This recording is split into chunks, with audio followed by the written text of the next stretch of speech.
नमस्कार जी। आज का हमारा विषय है चंद्रमा का सभी 12 राशियों में फलित। आपकी लगन कुंडली में चंद्रमा जहां बैठा है, जिस राशि में बैठा है, वो आपकी जन्म राशि है। आपके जन्म के समय चंद्रमा जिस नक्षत्र में था, वो आपका जन्म नक्षत्र है। और उस नक्षत्र के किस चरण में था, उसके आधार पर आपके नाम का पहला अक्षर बताया जाता है। तो चंद्रमा का महत्व अन्य ग्रहों से इसलिए बढ़ जाता है कि चंद्रमा हमारा मन है। ये कल बताया था।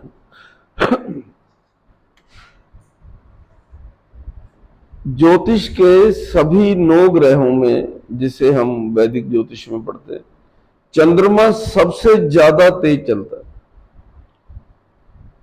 चंद्रमा एक राशि 54 घंटे में पूरी कर लेता है। ये जो दैनिक राशिफल हम पढ़ते हैं ना अखबार में, इसका आधार भी चंद्रमा की गति ही है। क्योंकि चंद्रमा एक देशी तिथि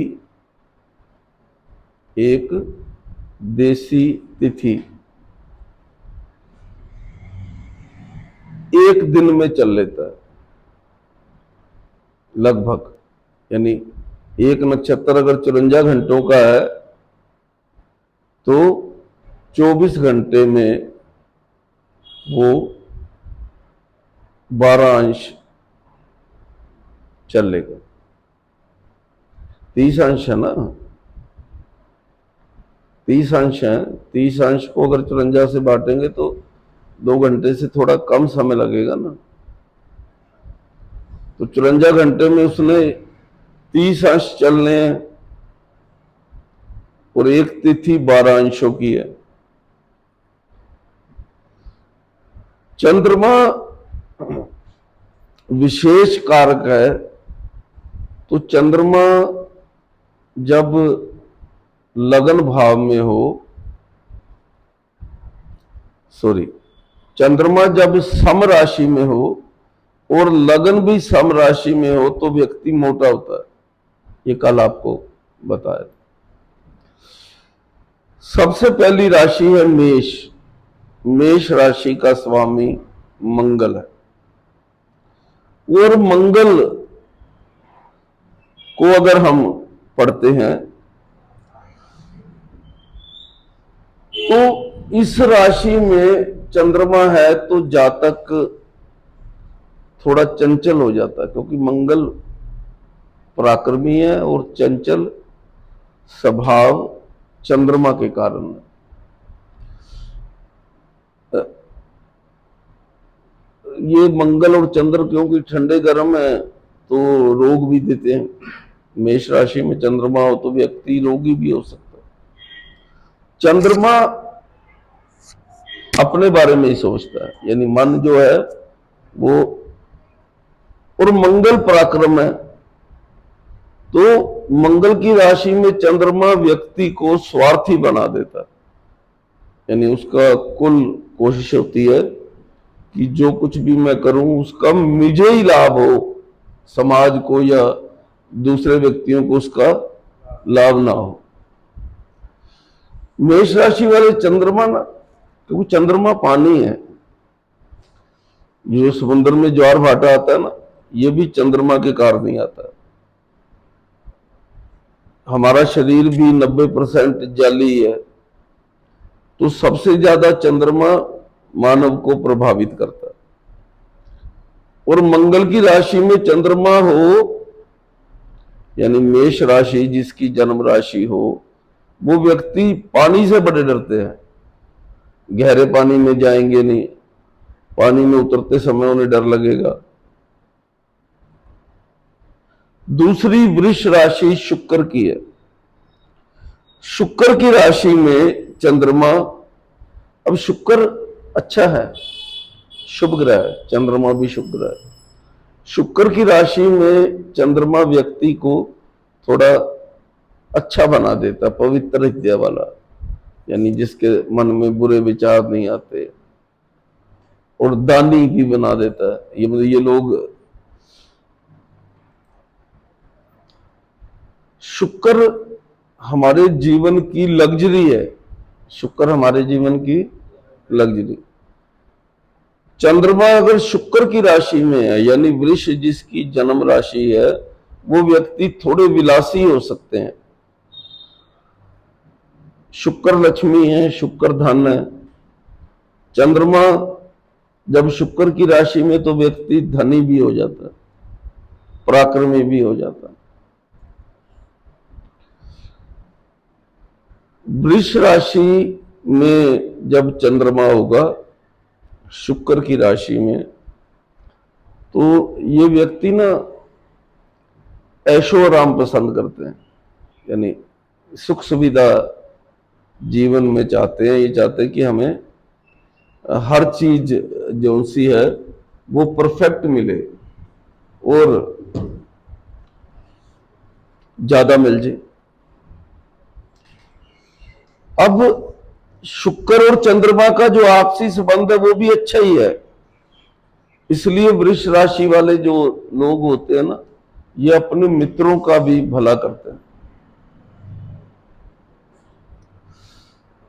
मिथुन राशि बुध की है। अब बुध हमारी वाणी का कारक है। मिथुन राशि में चंद्रमा होगा तो व्यक्ति मीठा बोलेगा। आपको बताया था चंद्रमा किसी का शत्रु नहीं है, चंद्रमा बुध से भी शत्रु भाव नहीं रखता, लेकिन बुध चंद्रमा से थोड़ा खिन्न है, थोड़ा सा नाराज है जिसे बोलते हैं। तो बुध की राशि में चंद्रमा कई बार माता के पक्ष की हानि करता है। बुध की राशि में चंद्रमा कई बार माता के पक्ष की हानि करता है, लेकिन कुल मिला के मिथुन राशि का चंद्रमा वाले व्यक्ति चालाक होते हैं, गोरे रंग वाले होते हैं, इनका रंग भी साफ होता है, होशियार होते हैं, हाइट इनकी ठीक होती है, अच्छा कद। बुध के कारण वाणी मीठी होती है, जल्दी से ये लोग गाली नहीं निकालते। गाली निकालना भी बुध का दोष है, ये आपको आगे बताया था। चौथी राशि चंद्रमा की अपनी राशि है कर्क। कर्क राशि में चंद्रमा अच्छे फल देता है। कर्क राशि में चंद्रमा बुरे भावों में भी हो तो उस भाव के बुरे फल को कम करता है। अगर चौथे भाव में चंद्रमा चौथी राशि में ही हो तो वो कारक तब हो गया ना, तो थोड़ी हानि करेगा। अब चंद्रमा अपनी राशि में है तो ये व्यक्ति थोड़ा अपने लोगों में, अपनी उम्र के लोगों में रह के खुश होते हैं, इनके मित्र बहुत अच्छे होते हैं, क्योंकि चंद्रमा हमारा मन है ना। चंद्रमा जब अपनी ही राशि में होगा तो वो दिल से अच्छा व्यक्ति होगा, अच्छा व्यक्ति होगा तो दूसरे मित्र भी इसके अच्छे होंगे। पांचवी राशि सिंह सूर्य की है। अब सूर्य और चंद्रमा का संबंध इतना अच्छा नहीं है। सूर्य राजा है और चंद्रमा रानी, ऐसा लाल किताब वाले कहते हैं। सूर्य की राशि में चंद्रमा बुरा फल तो नहीं देता, लेकिन गर्म ठंडा ग्रह हो गया ना, तो ये व्यक्ति थोड़ा सा बीमार रहेंगे, तामसिक हो जाएंगे, लेकिन मां बाप का ध्यान रखेंगे। तो सूरज पिता है ना, सिंह राशि पिता की होगी, चंद्रमा माता है, तो सिंह राशि में चंद्रमा माता पिता का ध्यान रखने वाला बनाता है। सिंह राशि वाले चंद्रमा वाले लोग भी अगर पहले घर में ये स्थिति हो तो गोरे होते हैं, काले नहीं होंगे, ब्रिटिश होंगे। सिंह राशि में चंद्रमा अगर भाग्य स्थान में हो तो भी पिता से भाग्य खुलता है। सिंह राशि में चंद्रमा अगर पराक्रम हाउस में हो, लगन कुंडली की तरह चंद्र कुंडली अलग से पढ़ते हैं और बिल्कुल प्रेडिक्शन के वही नियम लगाते हैं जो हम लगन कुंडली में लगाते हैं, लेकिन उसमें हम लगन को महत्व देते हैं, लगन को पहला घर मान लेते हैं। यहां जिस राशि में चंद्रमा है उसको पहला, ये जो अभी बताया ना दैनिक राशिफल कैसे लिखा जाएगा, दैनिक राशिफल लिखने का ढंग यही है कि चंद्रमा आज मिथुन राशि में है तो इससे अगली राशि बुध पे ये असर होगा, उससे अगली राशि। दैनिक राशिफल लिखने का जो आधार है ना वो चंद्रमा ही है। दैनिक राशिफल तुम भी लिख सकते हो, आपको सिर्फ वही जो मैंने आपको चंद्रमा की इंट्रोडक्शन में लिखाया था ना, और किसी ग्रह के इंट्रोडक्शन में नहीं लिखाया। चंद्रमा गोचर में जिस राशि में है यानी जिस घर में है उससे अगले घर को ये प्रभाव देगा, अगले को ये देगा, ये ही राशिफल का आधार होता है। कन्या राशि बुध की है। कन्या राशि में चंद्रमा व्यक्ति को कवि बना देता है। चंद्रमा मन है, बुध वाणी है। कन्या राशि में चंद्रमा व्यक्ति को विलासी भी बना सकता है, गायक भी बना सकता है। और ये जिसकी कन्या राशि में चंद्रमा हो ना, अभी बुध और चंद्रमा का संबंध आपको बताया ना, ये आपस में पिता पुत्र है, लेकिन पुत्र अवैध है, नाजायज है, क्योंकि पत्नी वो किसी और की है। तो ये कला के क्षेत्र में भी चले जाते, गायक भी हो सकते हैं, क्योंकि बुध वाणी का कारक है और चंद्रमा मन का कारक है। तो ये अच्छी वाणी होने के कारण भजन भी गा सकते हैं, गीत भी गा सकते हैं। सातवीं राशि तुला शुक्र की है।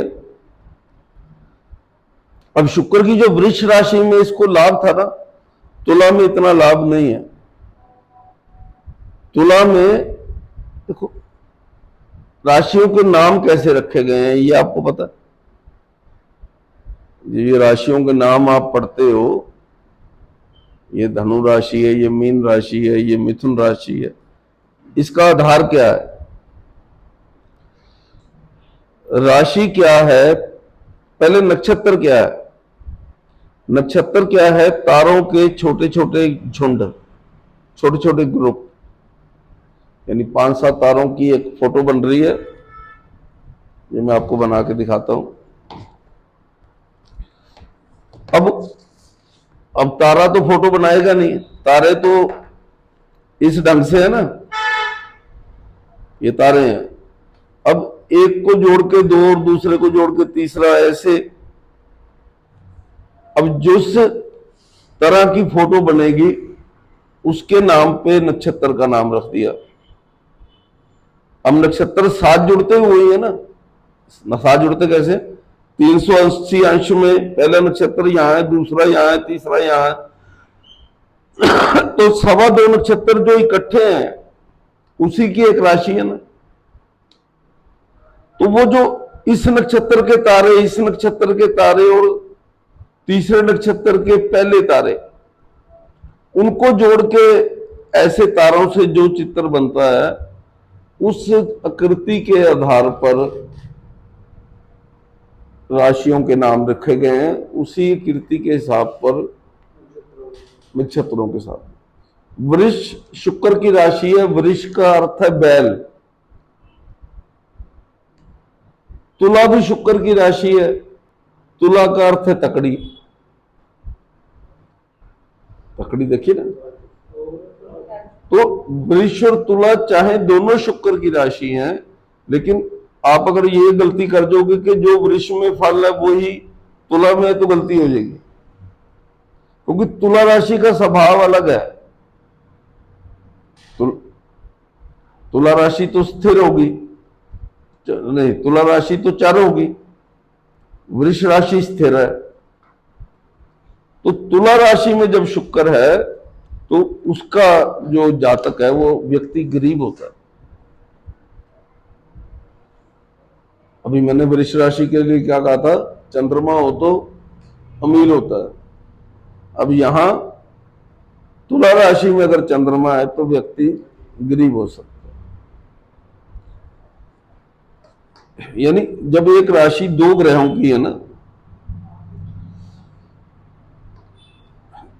इनमें शुक्र के कारण दया तो होती है और अपने मित्रों का भी ये ध्यान रखते हैं, लेकिन स्वयं दरिद्र होते हैं, दुखी होते हैं, व्यापार भी करते हैं तो छोटे दुकानदार होते हैं।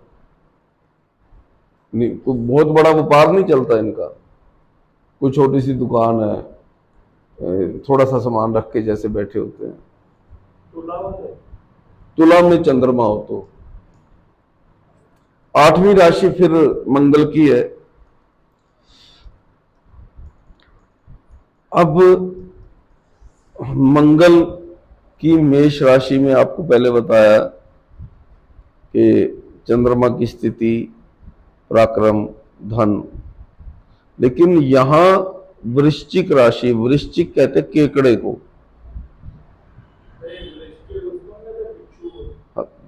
वृश्चिक बिच्छू या केकड़ा, मेष भैंस को कहते हैं, भैंसे को। तो वृश्चिक राशि बिच्छू नाम के अनुरूप ही राशि का प्रभाव मान ले हम तो। मंगल की राशि में चंद्रमा यहां नीच का हो जाता है। चंद्रमा एक ही राशि में नीच का है, किसमें, आठवीं राशि। कौन सा ग्रह कहां का नीच का, ये तो आपको ऐसे टिप्स पे रखना पड़ेगा अगर आप ज्योतिष करना चाहते हो। तो ये जो नीच का चंद्रमा है, ये चंद्रमा के सभी फल की हानि करता है। नीच का चंद्रमा चंद्रमा से संबंधित सभी फलों की हानि करता है। ये लोग लूज कैरेक्टर भी हो सकते हैं, पाप करने वाले भी हो सकते हैं, कठोर हृदय वाले भी हो सकते हैं, यानी इनको दया नहीं आएगी किसी के, क्योंकि चंद्रमा मन है ना, चंद्रमा हमारी भावना। चंद्रमा ही अगर ठीक नहीं है तो हमारे मन के जो कोमल भावनाएं हैं, जो अच्छे विचार हैं, वो कहां से आएंगे। गुरु धनु राशि का मालक है। धनु राशि में चंद्रमा अच्छा होता है। अब कल आपको बताया था चर्बी कौन कौन सा ग्रह बनाता है, कौन कौन सा ग्रह चर्बी बनाता है, कौन कौन सा ग्रह चर्बी बनाता है।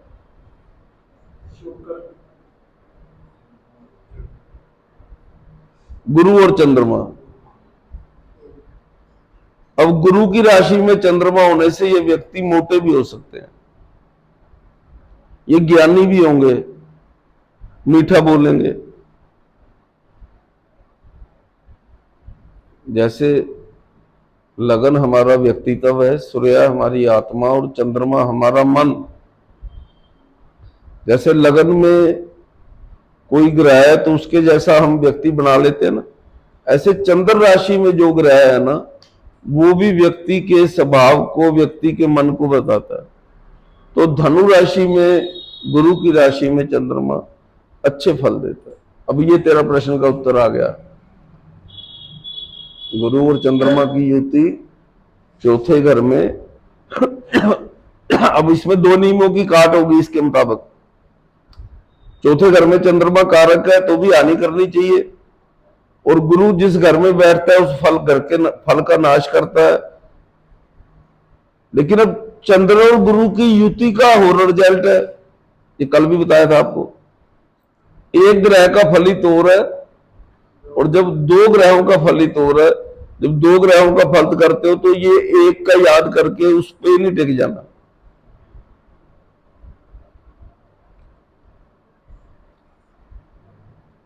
जैसे डॉक्टर पर्ची लिखता ना, डॉक्टर तुम्हारा चेक करके या नब्ज पकड़ के पर्ची लिखता है। अब उसका ध्यान उचट जे, वो गलत पर्ची लिख दे, तुमने गलत दवाई ले ली, नुकसान हो गया।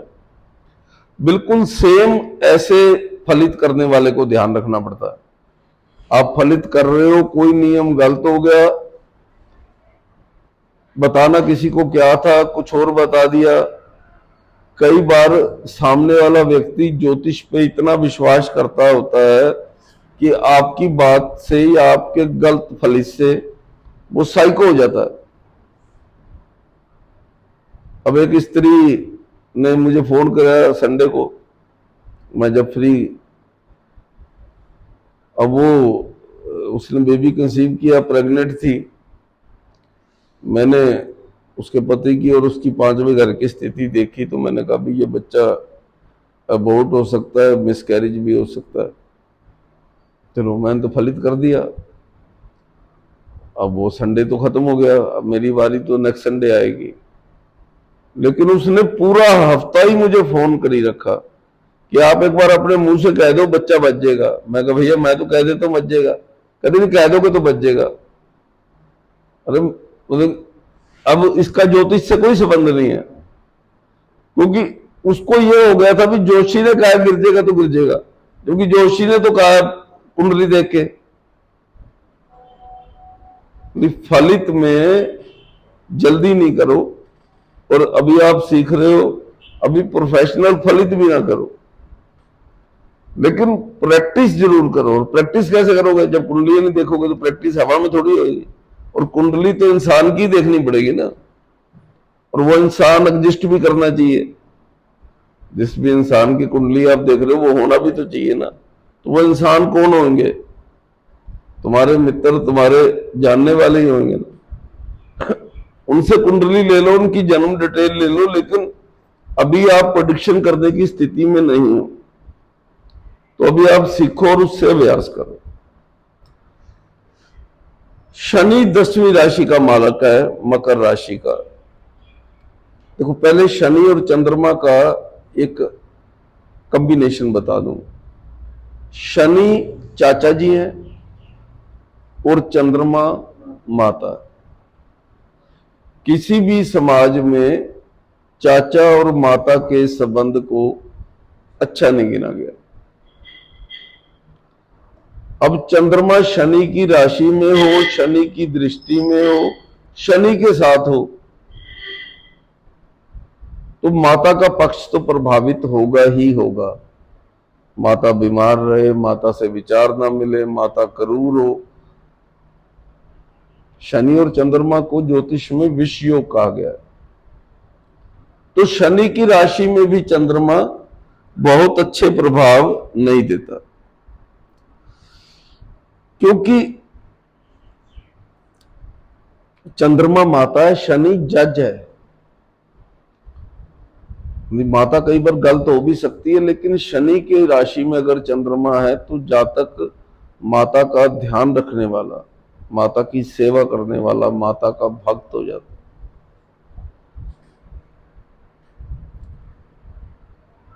है। शनि के अच्छे गुण तो बता दिए हैं, लेकिन चंद्रमा क्योंकि हमारे मन का कारक है और शनि कठोर है, तो कई बार शनि और चंद्रमा का कोई संबंध 7वें घर से होने के कारण जातक अपनी पत्नी के कंट्रोल में हो जाता है। यानी उसको फिर वो लगता है कि यही ठीक है। और शनि और चंद्रमा वाले जातक कई बार अच्छे विद्वान होते हैं। शनि और चंद्रमा की जो नेगेटिविटी है वो माता तक ही संबंध रखती है, लेकिन शनि और चंद्रमा के कारण मन है ना चंद्रमा, और शनि क्रूर है, तो ये व्यक्ति कई बार बहुत जल्दी हर्ट हो जाते हैं, दुखी हो जाते हैं, इनकी ईगो हर्ट हो जाती है। 11वीं राशि फिर शनि की है। मकर होता है मगरमच्छ। मकर का अर्थ क्या है? कुंभ का अर्थ होता है घड़ा। कुंभ शब्द का क्या अर्थ है? अब वही बात यहां फिर आ गई जो पहले बता रहा था। अब मकर राशि में और कुंभ राशि में शनि के एक जैसे फल नहीं होंगे। कुंभ राशि में शनि कुछ अच्छे फल देता है। घड़ा किस काम आता है? पानी भरने के, या चलो अब तो समय नहीं रहा, चीजें भी घड़े में स्टोर करते थे लोग। पहले कोई तिजोरी नहीं होती थी। ये जो धरती है यही तिजोरी है। ये जो धरती है ना, ये तिजोरी है। तो आम स्त्री क्या करती थी, कोई छोटा घड़ा या बड़ा घड़ा जमीन में खड्डा खोद के वहां दबा लेती थी और अपना हर पैसा कहीं से भी आया कुछ भी उस घड़े में रख के उसके ऊपर ढक्कन रख के ईंट रख के उस पर गिल्ला पोचा, जैसा अब तो होता नहीं है, अब तो पक्के फर्श हो गए हैं, जब तो वैसे सेफ आ गई कई तरह की। नहीं तो धन रखने का स्थान धरती ही था। नहीं, बड़े लोगों के पास तो तिजोरियां होंगी उस समय में भी, लेकिन आम मिडिल क्लास या छोटे लोग अपनी कीमती चीजें धरती में ही रखते थे। तो वो धरती में रखने का मेन साधन क्या था? घड़ा। तो मगरमच्छ है और घड़ा क्या है? अच्छी चीज है। तो कुंभ राशि में जो चंद्रमा है वो अच्छे फल देता है। 12वीं राशि मीन गुरु की राशि है। देखो, तिल विज्ञान में जिस हिसाब से मैंने भाव बताए हैं ना, काल पुरुष के शरीर पे राशियां इस ढंग से नहीं है। काल पुरुष के शरीर पे मेष राशि यहां है और यहां से नीचे को चलते हुए पैर के पंजे तक 12 राशियां और 27 नक्षत्र आते हैं। सभी 27 नक्षत्र काल पुरुष के शरीर पे है, सभी 12 राशियां भी।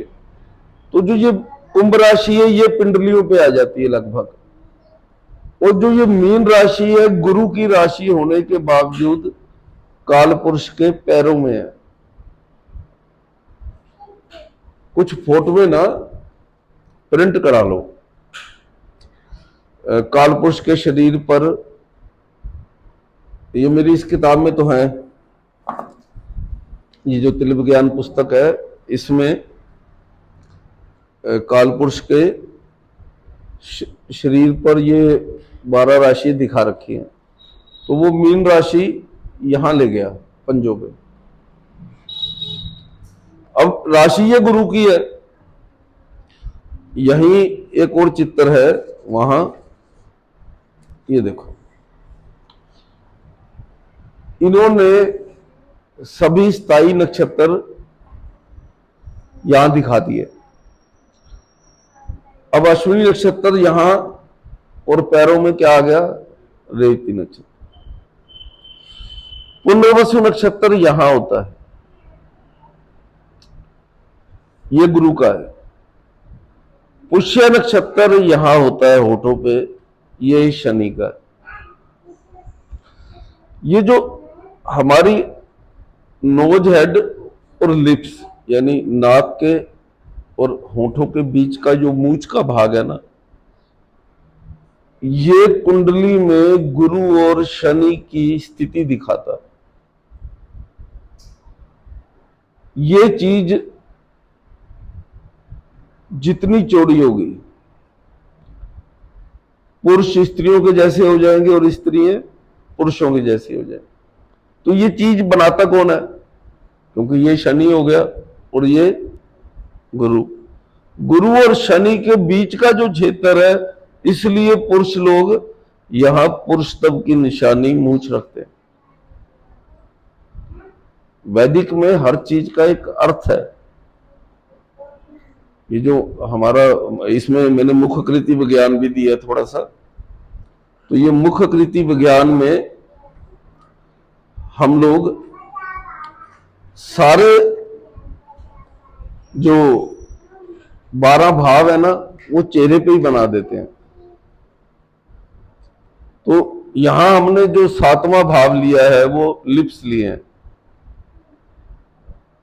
ठीक है। अब 12वां भाव यहां हमने लेफ्ट आई ली है। अब जो फेस रीडिंग में 12 भाव है, जो तिल विज्ञान में 12 भाव है, वो अलग अलग है। ऐसे ही जो काल पुरुष के शरीर पर भावों की स्थिति है, वो काल पुरुष की कुंडली मेष राशि की है। काल पुरुष की कुंडली मेष राशि। और काल पुरुष के शरीर पर ही 12 राशियां दिखाई है, तो उन्होंने 12 भाव भी मत्थे से लेके पैर तक दिखा दिए, जबकि तिल विज्ञान में थोड़ा सा अलग है। तो मीन राशि का जो चंद्रमा है ना,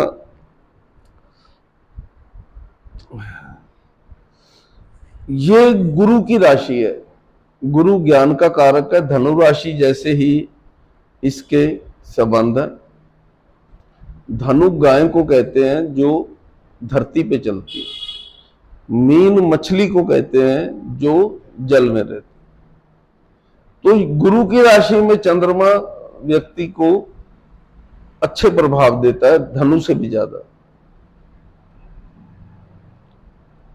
यहां जो चंद्रमा है ना, जो मेरा अपना शोध है तिल विज्ञान के अनुसार, यहां का चंद्रमा अगर है मीन राशि में 12वें घर में किसी की कुंडली में, तो उसके चेहरे पर अगर कोई चीज आकर्षित करती है व्यक्ति को, तो उसकी आंखें ही होती है। इसका चेहरा अगर आप देखो ना,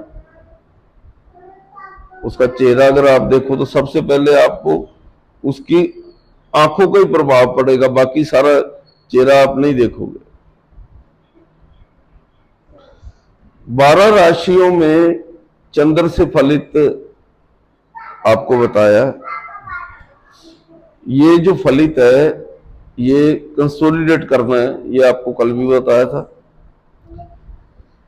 चंद्र कुंडली को भी लगन कुंडली की तरह ही मान्यता है। हमारी जन्म राशि अगर कोई पूछता है तो उसका लगन राशि नहीं पूछ रहा वो। अगर कोई आपकी राशि पूछता, कहता आपकी राशि क्या है, तो आप लगन राशि नहीं बताते उसको, आप उसको क्या बताते हो, चंद्र राशि। ऐसे ही दक्षिण भारत में जन्म नक्षत्र का महत्व है। यानी आप को किस नाम से बुलाते हैं, वैदिक संस्कृति में, वैदिक ज्योतिष में उसका भी प्रभाव लिखा है। अब मान लो आपके 2 नाम हैं, तो 2 नामों की 2 राशियां होगी, 2 राशि होगी ना। तो अब 2 राशियों के 2 स्वामी हो गए। तो 2 नाम बहुत सारे परिवारों में ऐसा चलता है भी, एक नाम तो रख लेते कागजों में, एक उसको घर बुलाने लग जाते।